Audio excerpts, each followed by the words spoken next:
Hello, it's Jessica Lee. Got no makeup on. This is me with no makeup and trying to get comfortable. I'm just doing one of those little talky talk videos. I did not get to finish my Doppleganger story, so I'm going to try to finish something I started. So yeah, Dopplegangers. I don't know. I'm trying to find a spot to put this. Yeah, I did shower. I took a shower last night, and I washed all my makeup off, and I'm just actually I've been trying to have an easier week. I've had to go through a lot of transitions, and got basically my the work I was doing during the day making boxes. That business had to shut down unexpectedly, or really rapidly. I've been watching a lot of astrology and tarot readings too, and like so many of them have been saying like how I was going, Virgos, sun signs Virgo, how we're gonna be going through this massive shift and being able to have more space and time to focus on heart based things that bring nurture our soul and healing and all that. So yeah, last Friday, we went into work and the owner had the bad news, gave us our check for the week, and she blessed us with one extra check. So thank God for that.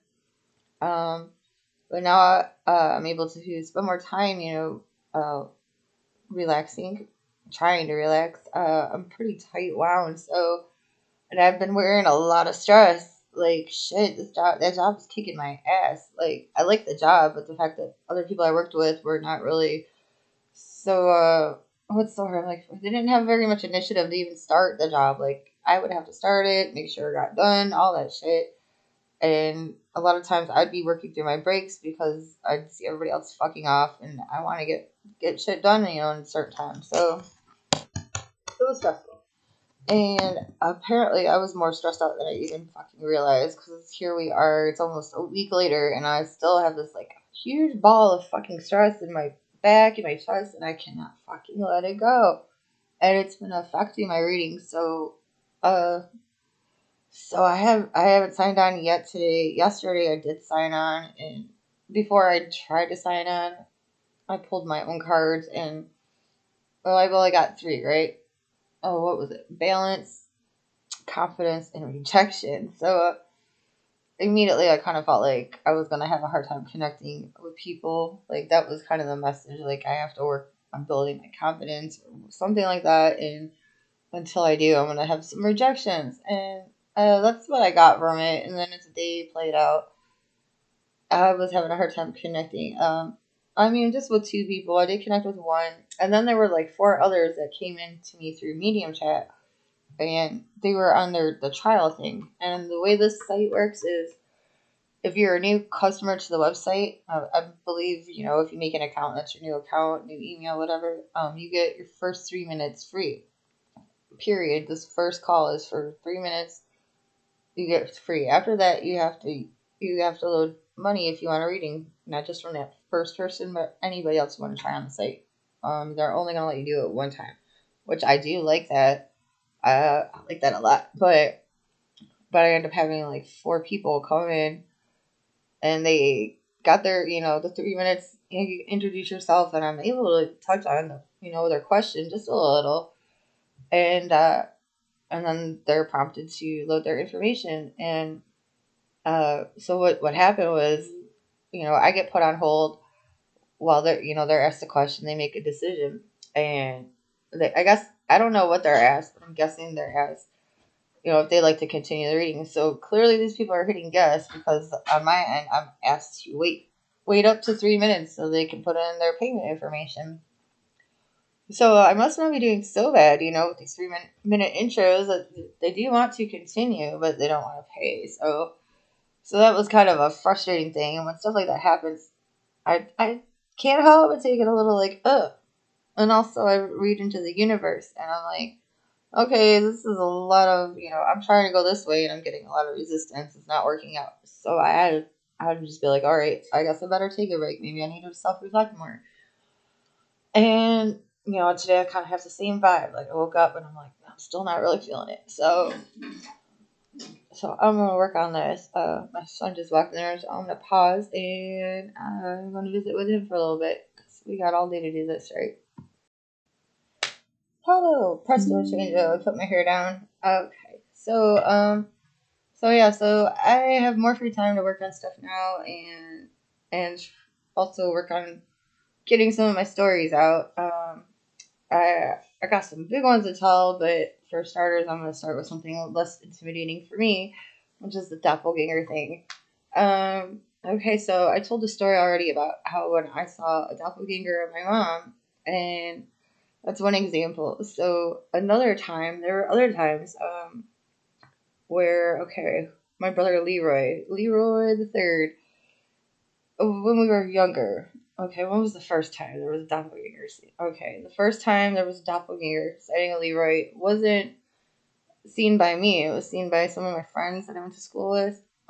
Here on Park Elementary. If you're from Roseville, you know the place. But I had some girlfriends over, and we were chilling in my room, right? And I was telling them some of our ghost stories. I didn't tell them that one, but not the one about my mom. But I mean, I've had a few other things happen. Anyways, but so it was funny because I told them some of our stories, and we went to go leave my room. We were gonna go outside and hang out, and I forget who it was. There was Shauna, Danielle, I think Charlotte was there, and Kathy. Um, but one of them went to go open the door. The door handle came off, and my door handle did that a lot. Like I would have to keep a certain spoon in my room that would fit in there, and I'd be able to get myself out. But they didn't know that happened, so everybody was like, ah! And of course, I was like, no, it's cool. No, it ain't nothing, I got us out. So we're outside and we're all playing tag and stuff. And my brother Leroy is out there, my brother Warren, some of their friends,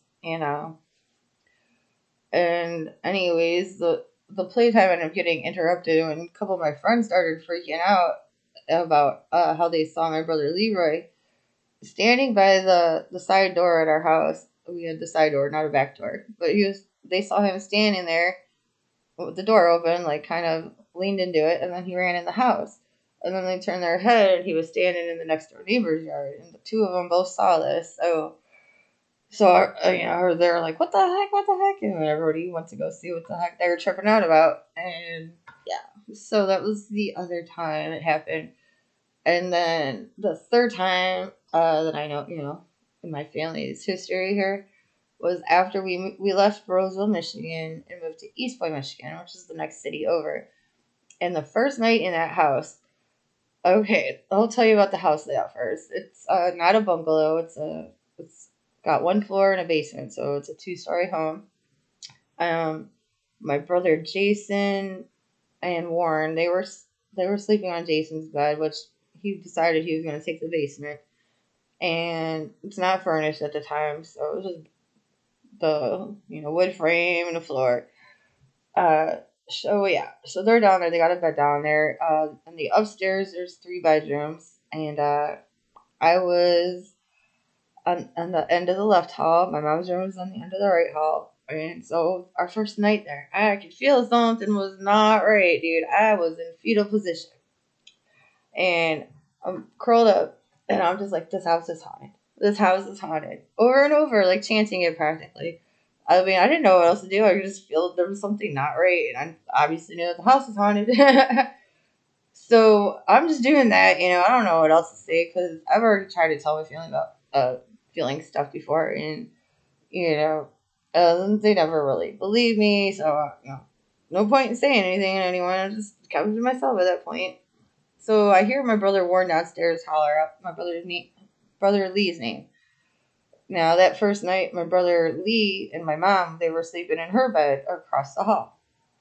So whatever. So I hear Lee get up and go down the hall, down to the stairs, and a few minutes later, he opens up my door, and he's like, "Guess what?" And I'm still like, "This house is haunted. This house is haunted." And you know what he said? "Why? Did something happen in here too?" And immediately, I'm just like rolling my eyes, like, "Why do I gotta be right? I did not want to be right, but damn, apparently I was." And so of course, I'm like, "What happened? What happened?" And so here's what happened. I mean, there's a little more than a doppelganger in this story. So what happened? I wasn't there. Okay, this is, you can ask Warren Blankenship. He's got no problem telling people this story. And you can ask Leroy Blankenship. He probably don't want to talk about it. And you can ask Jason Hurd. That's my older brother. He probably doesn't want to remember. But I bet he don't want to remember that. Oh, I should ask him. But no, I'm not gonna. I don't want to freak him out all over again. Okay, so what happened was before my brother Warren hollered out Lee's name, they were in the bed, him and Jason, and Jason was on the outside of the bed. Warren was tucked in by the wall. So Jason was originally like face Warren laying down, and he rolled over. So when he rolled over, he's facing the outside of the bed.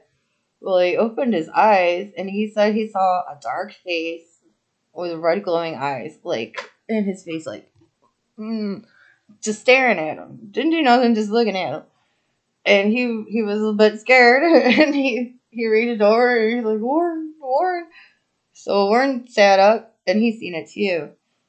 And then Warren said he noticed, this is Warren's telling, by the way, but Jason, he did not deny none of it. Whatchamacallit? Okay, so Warren, after he seen the face with the glowy eyes, he noticed a figure at the end of the stairs. There's a light, on the stairway. So he saw it looked like a shadow of Lee. And he said it looked just like Lee. Same, height, body, all that. So that's when he hollered out Lee's name, because he thought Lee was at the bottom of the stairs. So after he hollered Lee's name, the shadow thing, apparently it had some reaction, and then it ran off in the basement into the shadows. So yeah, so that was weird. So Lee went downstairs, heard his name, and then Warren seen Lee come down the stairs. Weird, huh? And yeah, and that's when we found out. So what happened after that was we were scared shitless. My mom, as I mentioned in the past, she's Jehovah's Witness, so she immediately gets on the phone with her witness friends. Oh my gosh, we just bought this house. And another thing I should add was when we got there, the house had a rocking chair in the living room, and when my mom went into the attic, or attic crawl space kind of thing, she found some Pentecostal like stuff, and I guess the Jehovah's Witnesses think very literally of Pentecostals. They think they're associated with demons because they speak in tongues. They don't think that's a natural gift, or I guess a gift of the Holy Ghost. None of that. So they were believed, the house was haunted because of the Pentecostal prayers and whatnot. And speaking of Pentecostal, I've been to a Pentecostal church one time. I think I was 17. I was very young. But there is some force going on there. I can't say that. It's the one I went to because, okay, it was, it was the service, the singing, and all that, everything. And then as many, many times they have at church, they had a part of the service where you're allowed to come up and be prayed for. So I went up to go get prayed for, and the woman was speaking in tongues. And I didn't even know that was, I never seen it, never heard of it. There was, me growing up, I don't remember any discussion about watch out for those people who speak tongues, Never didn't even know it existed. So I was a little like, what's going on? But I promise on my life, I felt a force come through me, and I didn't feel bad. I didn't feel it felt quite powerful, invigorating. I felt alive afterwards, not like charged up, not overly charged, but there was something happened there. I felt it. So I'll just say that much. I don't know anything else about Pentecostal, but I don't have any other experience to go on. But that happened. So yeah. So we were told to get rid of anything that may be associated with evilness. I had an 8-ball from playing billiards pool. And I love to play pool. That's why I kept it. It was just like, I like pool. And I had to throw it away because it could be associated with an 8-ball of cocaine. I ain't lying. True story. Oh, God, we were so scared. We would follow each other to the bathroom. Like, if one of us had to go to the bathroom, the whole family would accompany them down the hallway. And we would stay outside the bathroom door and we would chant Jehovah, Jehovah, Jehovah, Jehovah the whole damn time. It was creepy in there. We could see shadow people. That house was fucking lit with spiritual activity. The second day I was there, what happened? Okay. All right, my mom and my brothers, they went to our old house in Roseville to finish cleaning it up, and I was home alone with our two dogs, Baby Girl and Rex. If you know me from Roseville, you probably remember my doggies. They were very sweet. So we were home alone, and I was on the phone with my best friend AJ Young, and I hope he's all right. The boy had a rough story there. So so I'm on the phone with AJ, and AJ is not allowed over at my house. My mom hates him. He's the son of a councilman, and she thinks he's just an arrogant, spoiled boy. And he was. But he was my best friend. So I love that motherfucker.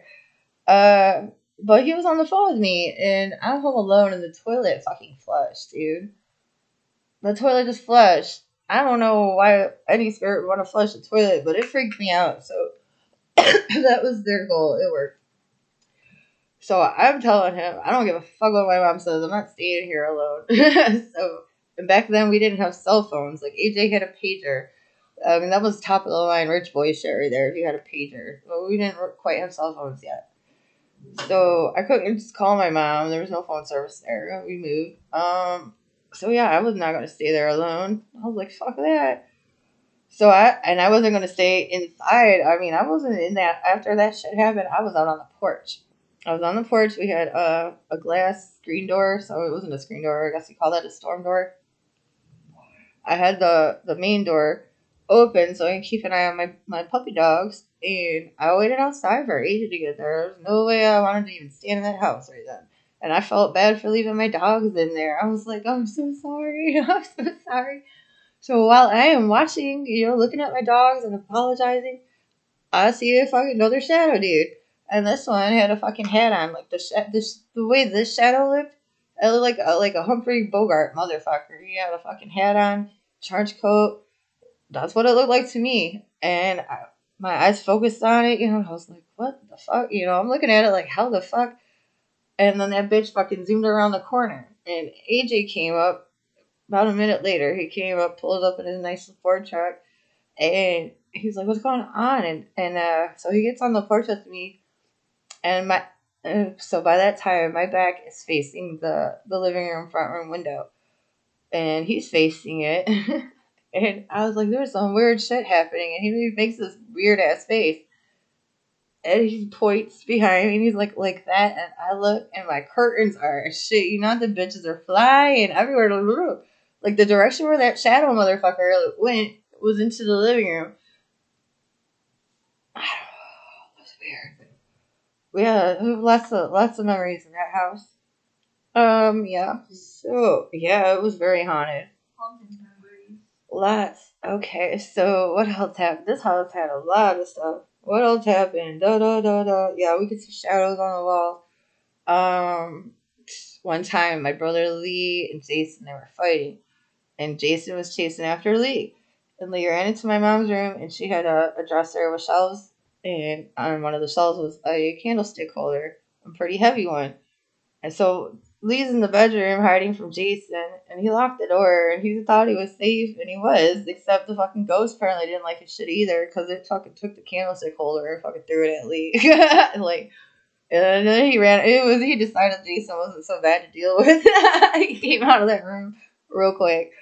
And I think the worst thing I can think of that happened there was one night, and I should also mention, before this happened, we had already been there a few years at that point, but my brothers, Lee and Warren, they started fucking with the spirits. Like, they would invite people over, telling them, yeah, we got a haunted house, and other people would see, they would see shit in the corner of their eye, you could feel shit touch you, my bed would shake sometimes. I mean, this shit was lit. So the spirits were being taunted by my brothers. There's no other way to put it. They would treat them like a freak show, like come over and look at them and fucking say shit to get them fucking riled up and do shit. Like, they would do that. And it would happen. And my brother Warren was the worst one with it. And I think that's why this happened. Okay, so one night we're all sleeping. And I got my own room. Lee's got his own room. Warren's in his room with his girlfriend, now wife, Nicole. And they're sleeping, but all of a sudden, Warren's like being choked. It wakes Nicole up, the sound of him choking and gagging. And she turned the light on, and she could see hand marks on his throat. Like, you could see that somebody was choking him, but there was nobody there. And eventually it did let him go and wake me up. So I think that's the worst. Like, I'll end up waking up and you could see handprints. And yeah, that was wild. So unless they were lying about it and she just went stone cold crazy on his ass and they didn't want to tell us, I don't know. But they did get fucked with. And my bed did shake. Sometimes I still remember, like, when I hear Eminem talk about the doctor rocking the table while he's operating. Always, every fucking time, I remember my bed shaking in Michigan. Not far from 8 Mile either. Alright, well, I'll wrap up this little chit chat session. Tell me if you got any crazy experiences. Did you grow up in Michigan, like by Roseville, East Point? Because that's where I had a lot of haunting experiences. I haven't had too many creepy things happen since I moved to Texas, but they do say when you're younger, like between the ages of 12 or 13, if you are spiritually inclined, like if you're going to be like me, you could be called schizo because you hear things and see things other people don't see, then uh, usually around 12 or 13 is when you start having weird shit happen. And I know that's when it really kicked in for me. Like, it kicked in a lot. Anyways, tell me if you got any stories. I'd love to hear them. We'll cut this one out, so I'll see y'all next time. Be well.